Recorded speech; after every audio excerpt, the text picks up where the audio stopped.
John, there have been many stories about people having near-death experiences, and in them they usually describe what they consider dying and hovering above their bodies, but then come back to life.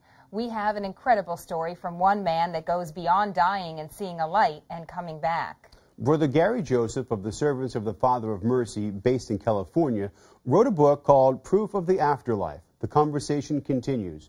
Christine recently spoke with the author, who says he experienced the afterlife after dying briefly from a heart condition. Brother Gary talks candidly in the book about the critical lessons he learned about how to live your life in preparation for the afterlife. Brother Gary, your new book, Proof of the Afterlife, you said the title initially can throw some people off, some people who may not be ready for it. It's the kind of title where, okay, people are obviously expecting proof of the afterlife, and it's there. I guarantee it. But there's so many other levels to the book that are quite strong. Such as mercy and kind deeds to others and just being a good person throughout your life.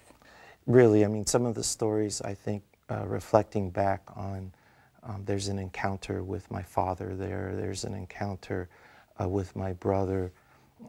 These kind of afterlife encounters that I sort of tell in the book start pointing to some bigger issues in our life, which is, the ability to forgive, not just forgive and forget, but really forgive somebody from the bottom of our heart.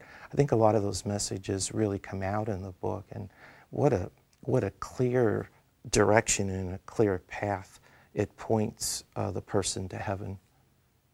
And in Proof of the Afterlife, when people like yourself who have near-death experiences, oftentimes it's a reflection on how their life played out.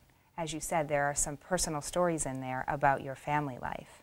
Yes, and I think sometimes when people think about these near-death experiences, there's, roughly about 5% of the population have these experiences, and they're going to look at this kind of book and they're going to say, okay, it's another one of those near-death experience books, and there are a few out there. But what makes this unique is that after the near-death experience, sharing with my spiritual director, he began to realize that I'm having continuous experiences, sometimes 2 and 3 times a week for the past year.